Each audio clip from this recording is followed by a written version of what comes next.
ബിനീഷ്, നമ്മൾ ഈ സെമി ഫൈനലിന് മുമ്പുള്ള കാര്യങ്ങളൊക്കെ സംസാരിച്ചപ്പോൾ ആദ്യ സെമി ആവട്ടെ, ഫ്രാൻസ് സ്പെയിൻ, നമ്മുടെയും അല്ലെങ്കിൽ ഈ സൂപ്പർ കമ്പ്യൂട്ടറുകളുടെയും ഒക്കെ പ്രവചനങ്ങളിൽ എഡ്ജ് കൂടുതൽ ഫ്രാൻസിനായിരുന്നു. പക്ഷേ ഫ്രാൻസ് മറികടന്ന് സ്പെയിനെത്തി. രണ്ടാം സെമിയിലും അതുപോലെ ഇംഗ്ലണ്ടിനായിരുന്നു കൂടുതൽ സാധ്യത കൽപ്പിക്കപ്പെട്ടിരുന്നത് എല്ലാവരും. പക്ഷേ ആ ഇംഗ്ലണ്ടിനെ വീഴ്ത്തി അർജന്റീന അസാധ്യമായിട്ടുള്ള പ്രകടനം നടത്തി സെമിയിൽ. അങ്ങനെ ഈ ഫേവറേറ്റുകളല്ലായിരുന്ന സെമി ഫൈനലിലെങ്കിലും ഫേവറേറ്റുകളായിരുന്ന രണ്ട് ടീമുകൾ ഫൈനലിൽ ഏറ്റുമുട്ടുകയാണ്.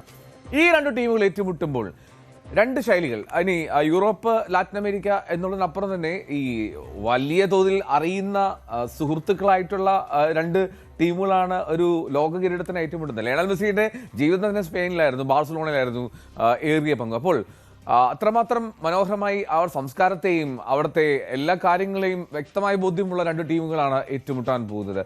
എന്താണ് പ്രതീക്ഷിക്കുക?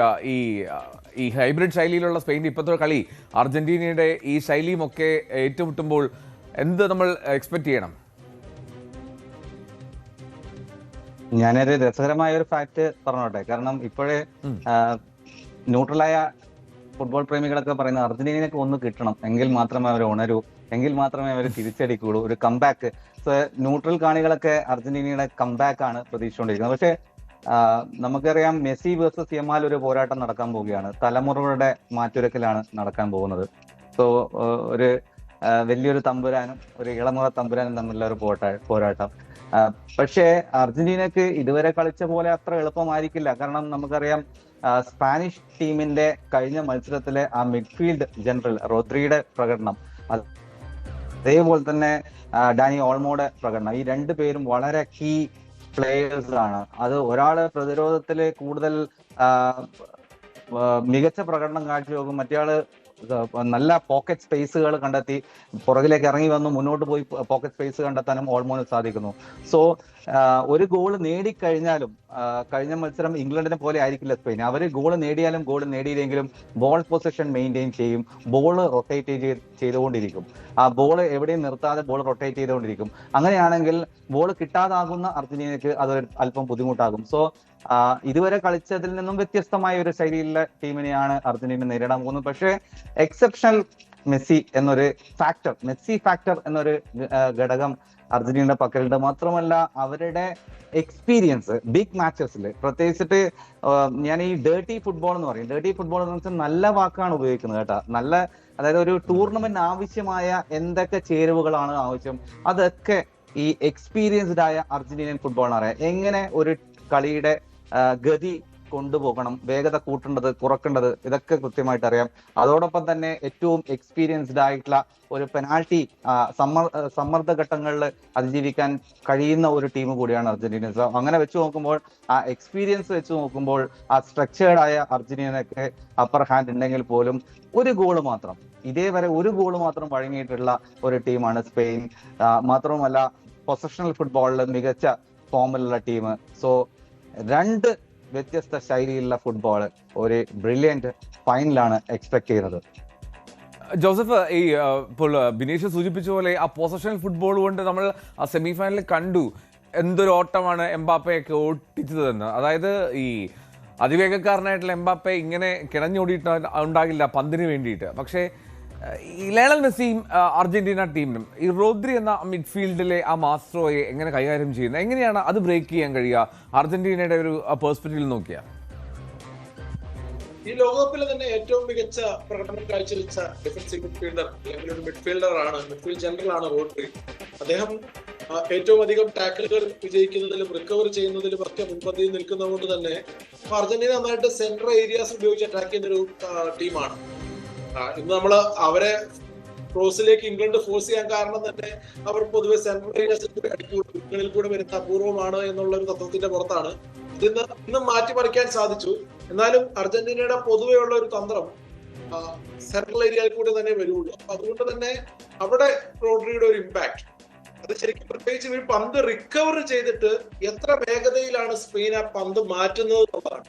പണ്ടത്തെ ടിക്കി ടാക്ക് പോലെ ചെറിയ പാസുകളിൽ കൂടെ കളിച്ചു കയറി അങ്ങനെ ഉണ്ടാക്കുന്ന സ്പേസിനേക്കാൾ ഉപരി ഇപ്പോൾ അവർ ടിക്കി ടാക്കയുടെ വേറെ ഹൈബ്രിഡ് സ്റ്റൈലി ഉപയോഗിക്കുന്നത് എതിരാളികളെ ടയേർഡ് ആക്കാനാണ്. അവര് വെറുതെ നിഴലിന്റെ പുറകെ ഓടുകയാണ്. കാരണം പന്ത് വേഗതയിൽ പൊസിഷനും മാറും, പന്തും മാറും. അതിനനുസരിച്ച് എല്ലാ താരങ്ങളും അവിടെ കോൺട്രിബ്യൂട്ട് ചെയ്യും.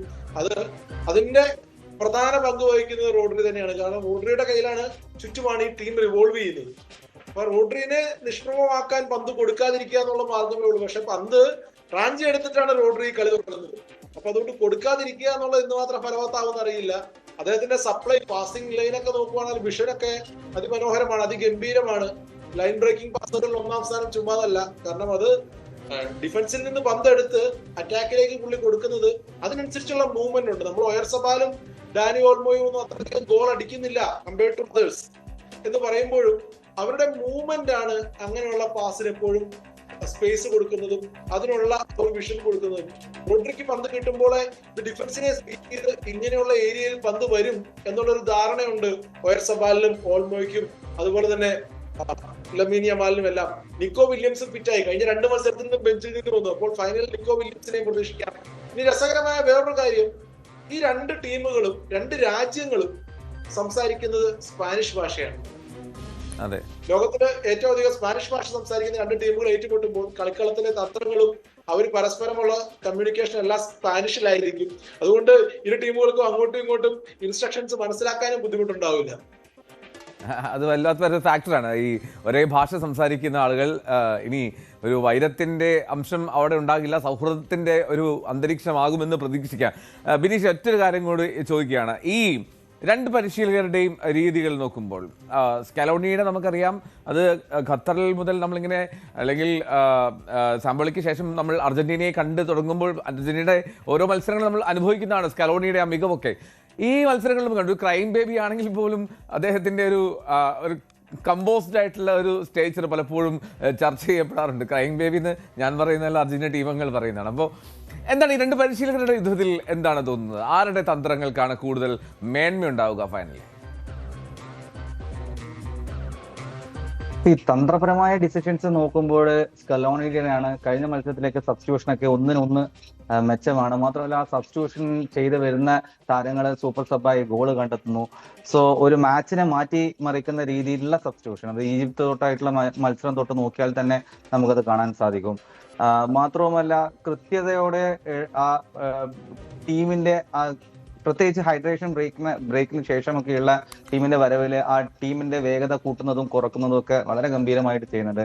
മറുവശത്ത് ഒരേ ശൈലിയിലുള്ള ഫുട്ബോളാണ് കാണുന്നതെങ്കിൽ പോലും നേരത്തെ ജോസഫ് പറഞ്ഞ മാതിരി ടിക്കി ടാക്കയിൽ നിന്നും മാറിയിട്ട് ഒരു ഹൈബ്രിഡ് ഫുട്ബോൾ, അവിടെയാണ് സ്പെയിൻ വളരെ അപകടകാരിയായി മാറുന്നത്. കാരണം ഈ ഹൈബ്രിഡ് ഫുട്ബോൾ എന്ന് പറയുന്നത് അവർക്ക് പാസിംഗ് ഉണ്ട്, എതിർത്ത ടീമിന്റെ മനോവീര്യം കെടുത്താൻ സാധിക്കുന്ന ഒരു സാധനമാണ് കൂടുതൽ പന്ത് സ്വന്തം കാലിൽ വെക്കുക എന്നുള്ളത്. സോ അത് അവർ ചെയ്യുന്നതോടൊപ്പം തന്നെ പെട്ടെന്നുള്ള ട്രാൻസിഷൻ അറ്റാക്കിലേക്ക് മാറ്റാൻ അവർക്ക് സാധിക്കുന്നുണ്ട്. അതിന് നമുക്കറിയാം യമാലിന്റെ ഇടപെടൽ വളരെയധികം പ്രകടമാണ്. ഇതിൽ വളരെ ഇൻട്രസ്റ്റിംഗ് ആയത് യമാലും അതുപോലെ തന്നെ മെസ്സിയൊക്കെ വലതുവശത്താണ് സ്റ്റാർട്ട് ചെയ്യുക എന്നുള്ളതാണ്. സോ ഞാൻ നേരത്തെ സൂചിപ്പിച്ചത് വളരെ ഇൻട്രസ്റ്റിംഗ് ആയിട്ടുള്ള നമുക്ക് നോക്കിക്കാണാനുള്ള ഒരു ഭാഗ്യം കൂടി ലഭിക്കുകയാണ് ഒരു തലമുറയെ കഴിഞ്ഞ് 2ാം തലമുറയിലെ ആള്. പക്ഷെ എനിക്ക് ഏറ്റവും കൂടുതൽ ഞാൻ ഉറ്റുനോക്കുന്നത് സ്പെയിൻ ഇതുവരെ ഒരു ഗോളിന് ഈ ടൂർണമെന്റിൽ പിന്നിട്ട് നിന്നിട്ടില്ല. പക്ഷെ മറുവശത്ത് അർജന്റീന ആണെങ്കിൽ പിന്നിട്ട് നിന്നിടത്തുനിന്നൊക്കെ തിരിച്ചു വന്ന് വിജയം സ്വന്തമാക്കിയിട്ടുണ്ട്. സോ അങ്ങനെയാണെങ്കിൽ അർജന്റീന പിന്നിട്ട് പോയാലും അവർക്ക് ഈ സ്ഥിതികൾ നല്ല പരിചിതമാണ്. പക്ഷെ സ്പെയിനെ സംബന്ധിച്ചിടത്തോളം ഇതുവരെ ഈ ടൂർണമെന്റിൽ ഒരു ഗോളിന് പിന്നിട്ട് നിന്നിട്ടില്ല എന്നുള്ളതാണ്. സോ അഥവാ സ്പെയിൻ പിന്നിട്ട് നിന്നാൽ എന്ത് സംഭവിക്കും എന്നൊക്കെ വളരെ കൗതുകത്തോടെ നോക്കിക്കാണുന്നു. Okay, thank you so much Bineesh and Joseph for joining. എന്നാലും നമുക്ക് കൂടുതൽ സമയങ്ങൾ ഇനിയുണ്ട്. എന്നാലും ഈ ദിവസങ്ങൾ കിടക്കുകയാണ് ഫൈനലിന് വേണ്ടി. അപ്പോൾ അതിനു മുമ്പ് നമുക്ക് ഇനിയും സംസാരിക്കാമെന്ന് പ്രതീക്ഷിക്കുന്നു. അപ്പോൾ ഫുട്ബോളും ഒരു ചെറിയ ഇടവേളയിലേക്ക് പോവുകയാണ്. വളരെ വേഗത്തിൽ തിരികെത്താം. ഇടവേള. കൂടുതൽ വാർത്തകൾക്ക് news 18 Keralam YouTube channel subscribe ചെയ്യുക.